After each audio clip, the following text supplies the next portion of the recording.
It is the Sports Fix here on Flow FM, and looking forward to footy and netball returning across our Flow network this weekend. Northern areas will be back for round one action, and the great Graham Spud McKay joins me on the line right now.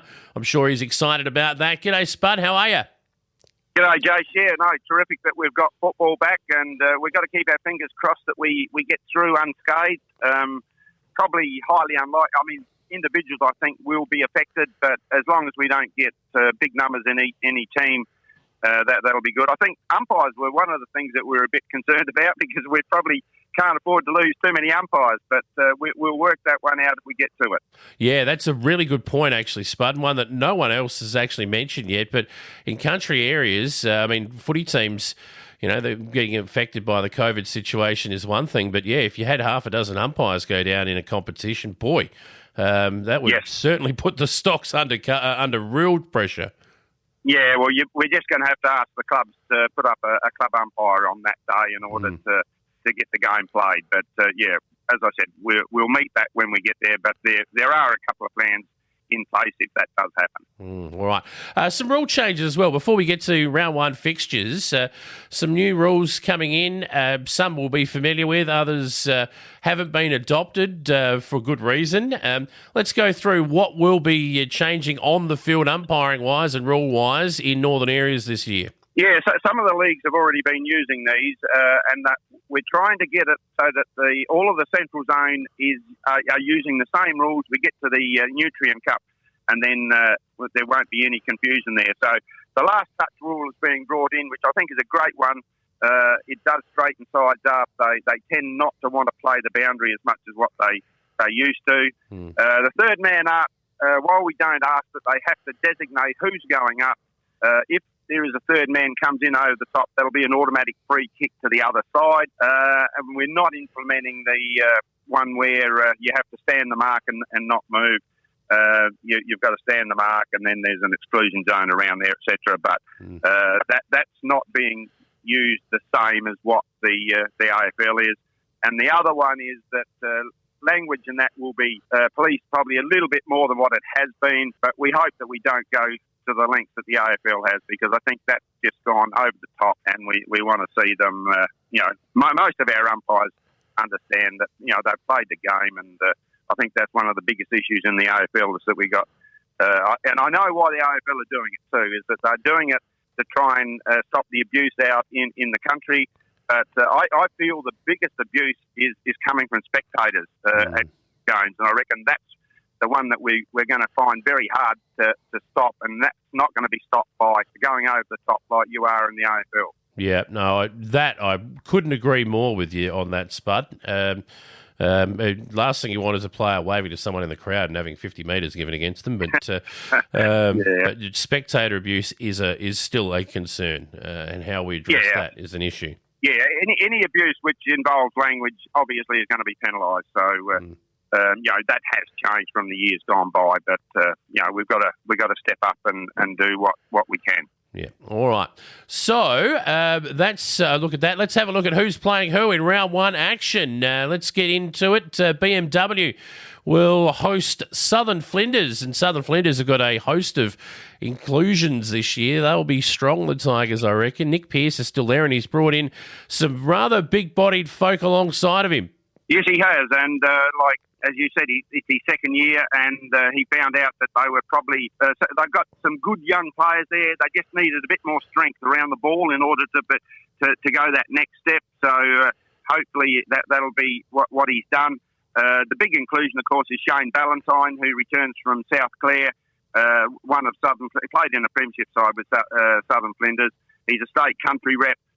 Will give Southern Flinders the ability to be able to score more goals. So that should be a big plus for them. BMW, on the other hand, don't know of any massive inclusions for them, but of course I spoke about it a fortnight ago. Lucas Kanga is out, so that will make it. That's a big loss for them. This will be a really good game, but I reckon if Southern Flinders, they reckon they've sort of been out there training pretty hard and that, so maybe they go in as favourites in this one. very hard to pick in this first round, but maybe Southern Flinders. It's a lottery in round one, let's be honest. But, yeah, Southern Flinders look like they've improved their stocks, and Ballantyne will straighten them up, and hopefully they'll kick more goals than they did last year. I think you're right, Spud. So let's talk about your boys. Jamestown, Peterborough at home at Vic Park there, welcoming Crystal Brook to town, who are, well, I guess a little bit depleted due to the Coombe brothers being on SANFL duty, and they will remain so. But, Jamestown, Peterborough, how are they looking? Yeah, look, I think there'll be a big improvement. Like, they came back last year having not played in 2020, and a lot of people didn't realise just how bad that was, how much that was going to affect them. I know that they didn't have a big pre-season last year, whereas this year, because they knew they were going, they've been out there training pretty hard and got some inclusions which will sort of strengthen their younger brigade. I reckon they are a team that should be able to improve on what they did last year. Never had a win there last year, and I don't know. I reckon it's a while since they have.